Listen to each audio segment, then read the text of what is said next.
For today's video mga kamoma, meron na namang bagong parcel ang mga anak kong apat ang paa. Mga yayamanin talaga tong mga to, no? Lagi na lang sila merong parcel na dumarating. Ipablari natin yung harapan ni Moma, no? Kay nagabundok ba ang kinalabasan kay para hindi madistract ang inyong mga mata. So meron nga tayo ulit nitong bagong pang scoop sa mga poops ng mga anak kong apat ang paa mga kamoma, kasi kapag plastic kasi yung gamit ko ay madali talaga siyang maputol. At para magiging pantay-pantay yung kanilang mga plato mga kamoma, nagdagdag na din ako. Dahil malaki na yung mga apo ni Moma. Toy, may bago akong gift sa'yo. At least malaki na, no? Kaysa yung yung plastic, no?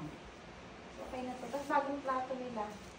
At syempre huhugasan na kagad natin itong mga plato nila mga kamoma para magamit na naman nila ngayong hapunan. Gusto ko talaga kasi na uniforme sila sa kanilang mga plato mga kamoma para pantay-pantay lahat, no? Except lang doon sa mga dalawang hari ko at saka sa isang reyna. Alam nyo na talaga yan kung sino sila mga kamoma. So kaya special yung kanilang plato, no? Para talagang matandaan kung saan yung plato nila. Simula nung nagkaroon na ako ng 4 babies mga kamoma ay nako, puro talaga parcel nila yung dumadating dito sa bahay. Hindi katulad dati para sa sarili ko, pero ngayon para na talaga sa mga 4 babies ko. Kaya ayun nga, minsan napapansin na ng mga anak ko, may time talagang nagre-reklamo na sila. Ipaghanda na nga natin ang kanilang dinner mga kamoma, at dahil nga bumabagyo at umuulan, kaya ang pagkain ng mga pusa ko ngayon ay ang wet food at saka dry food. Syempre hindi nawawalan si paring Whiskas mga kamoma, dahil yan yung paborito ng anak kong si Uncle Fifi. Maka-Whiskas talaga yan siya simula noon hanggang ngayon. Hindi ko nga alam kung bakit sobrang diehard niya kay Whiskas mga kamoma. Simula nung natikman niya yung Whiskas, Whiskas na talaga siya hanggang ngayon. Gilumay man siguro ni sa Whiskas si Uncle Fifi.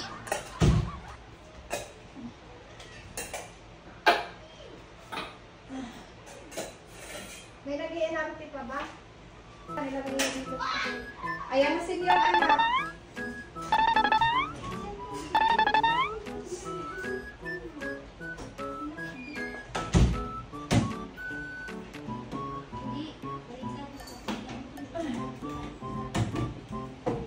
Sisiwan asaan? Sisiwan dito. Lak, si Miyang dalhin mo lang dito. Baka gusto niya dito kumain.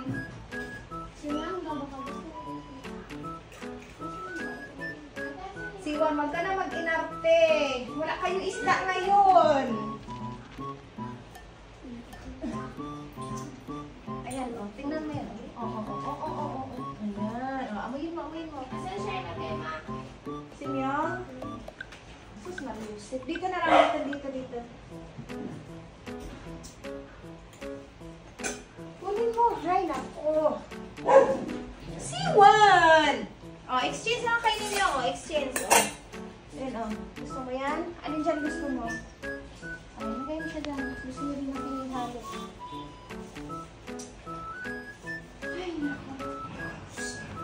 Hindi talaga mawawala sa mga senaryo mga kamoma na may mga maaarte, merong mga choosy, pero syempre yung mga choosy kailangan special treatment talaga yan para lang makakain sila. At meron din po pala silang bagong tubigan mga kamoma, kay syempre para ma-feel po nila nga mura sila nag-inom sa gripon, no? So maulagi naka-choosy sa mga anak. Uy! At eto naman yung anak kong napaka-diehard sa Whiskas mga kamoma. Kailangan talaga maamoy niya yung aroma ng Whiskas para lang makakain siya. Pero kahit ganun pa man mga kamoma, no, malakas din talaga to silang uminom ng tubig dahil tubig everywhere mga kamoma. Lagi ako naglalagay ng tubig sa sulok. Para pag lingi-lingi nila, pag tingin-tingin nila sa paligid, may makita silang tubig, diretso iinom ng tubig para malayo din sa sakit na UTI. Eto na nga tong dalawa kong anak mga kamoma, nilagay ko na rin dito sa kanilang kwarto. Yan, Tita Myong at saka si Kuya Siwan. Kay grabe po din tawon ni kahit ganito to sila. Ay nako, akala mo galing sa mayayaman na pamilya. Sus na lang, porket nagyaman na sila, ganyan na yung attitude nila. Sila lang naman yung yumayaman, tayo naman yung hindi.